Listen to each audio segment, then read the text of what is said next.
Hey, well, good afternoon, everybody. This is Jared Ewing, and we are doing our agent spotlight of the week. This week's featured agent is Nicole Hansen, live from Denver, Colorado. Hi, Nicole, and thank you for joining us this week. Hi, Jared. Thanks for having me on. Absolutely. And so, just like every week, these calls are not scripted. We're just going to get to know Nicole and a little bit about her history with us here in the insurance industry and how she found us, and just a little bit more about her. And so, let's start with that, Nicole.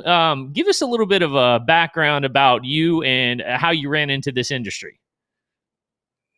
Okay, I was working in the wine industry for many years, and back in 2015, I was over working 50 to 60 hours a week. So I took a little bit of time off, 3 months, and the goal was I was going to take the summer off with my daughter and then jump back into another corporate job.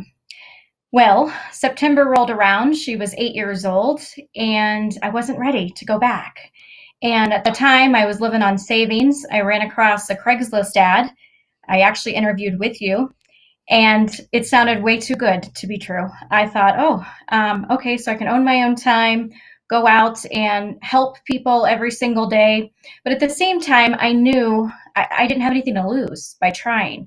So in my mind, it was a gig that was going to get me to my next corporate job. Little did I know that I would fall in love with the industry.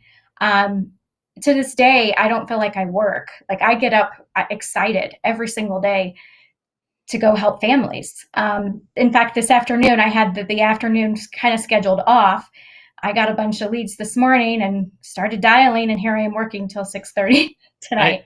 hey, it's But a I good love problem. owning my Yeah. yeah. Well, so kind of let's jump into it. So you were doing in the wine industry, and then you and I remember you and I chatting for the first time, and it's interesting. I mean, you never know where somebody's going to look for their next position or gig, or just kind of be looking around. I mean, I remember Eric Bowling was very similar, just kind of looking around, didn't know what he was going to do, and ran into an ad I ran as well.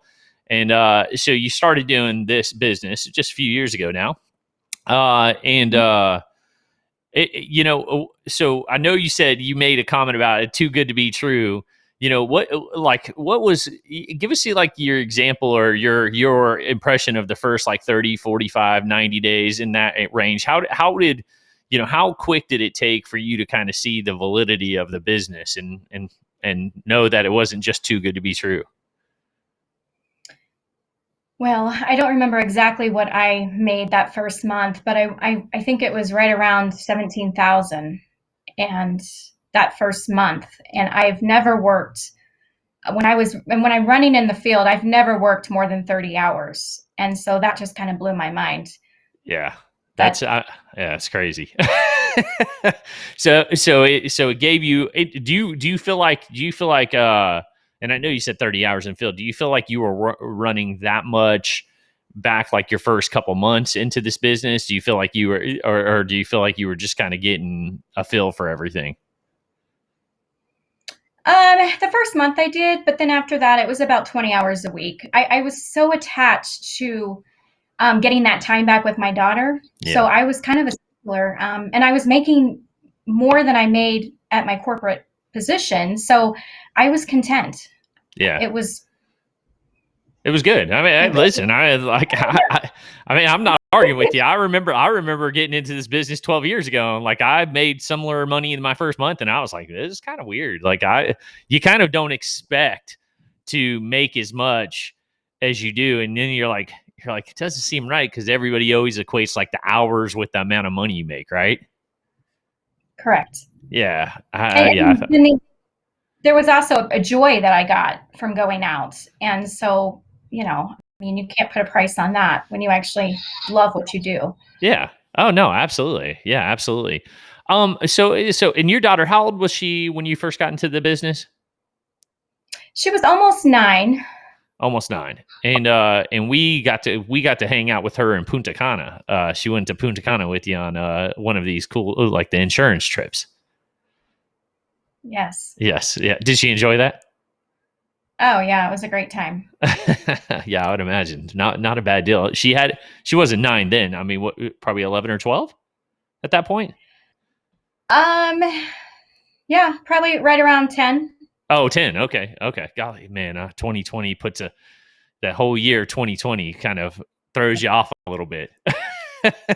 Yeah. uh, um so obviously fast forward. So we're 2021, a few years after you've started now.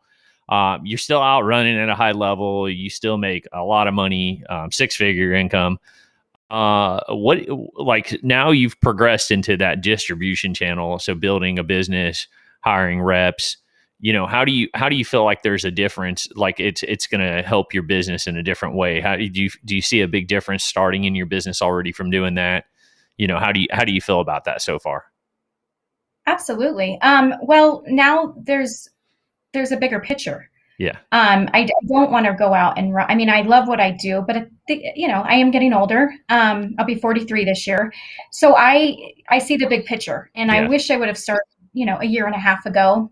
So now I'm kind of I'm running at full speed, trying Yeah. to make up the time that I feel like I lost, not lost, but you know what I mean. I wish I Yeah. would have and mentored agents. I wish I would have started 2 years ago.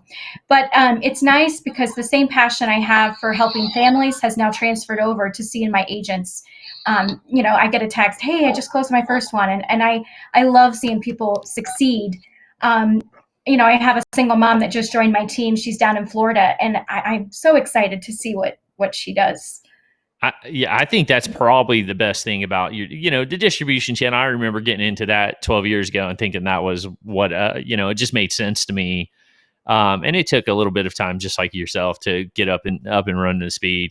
But I remember that was probably one of at first it's kind of interesting. You get paid, the insurance carriers will pay you a percentage of everything that's sold in your channel, which I think is cool and it's still cool to this day. But the fun part is absolutely seeing the success other people have, because you kind of get that sense of like, man, that I actually helped with that. It's kind of fun, isn't it?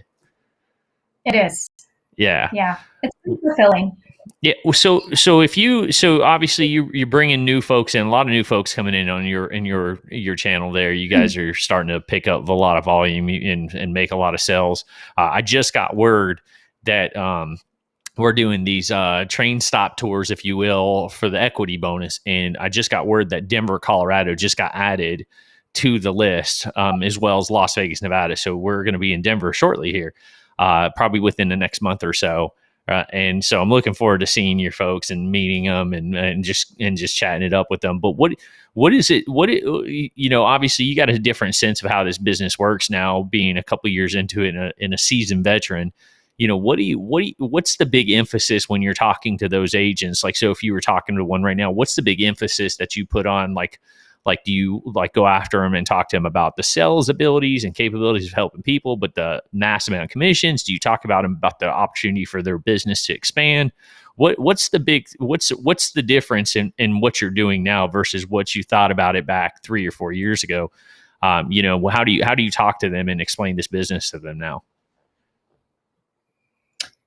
Um, you mean as far as when I'm interviewing? Yeah, I mean, not so much, I mean, I don't want to go through an interview process, but more so like how do you get them to see the bigger picture, if you will? Like you made a comment like, I wish I would have kind of pushed forward a year and a half ago a little bit different. How do you get them to kind of see that differently now than you were seeing it a couple years ago?